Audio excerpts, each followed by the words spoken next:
Dan tanya pada ChatGPT tu, boleh bantu aku? Mintalah persetujuan ChatGPT dulu. Kan ChatGPT pun tak nak bekerjasama dengan kita, payah tuan-tuan. Nampak? So dia pun buat tajuk bukunya. So matlamat dia dokumentari, inspirasi, sokongan agenda. So dia buat dah cadangan struktur buku. Bab 1 apa, bab 2 apa, bab 3 apa, bab 4 apa, bab 5 apa, 5, 6, 7, 8, 9.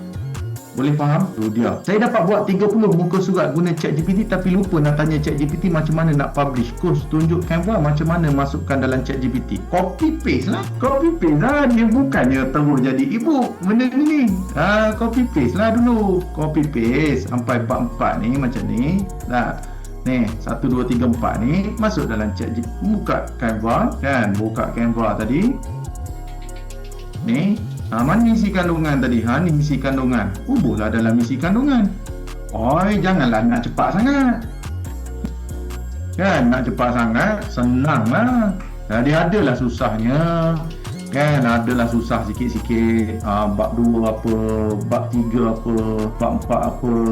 Ni, kalau ada orang kata, alah ChatGPT je pun. Mana ChatGPT kau? Mana buku kau? Tanya macam tu. Kan? Ni yang bila orang petikaikan, alah ChatGPT je pun. Kau buat tengok. Kau buat sekarang. Mana buku kau? Boleh faham kan?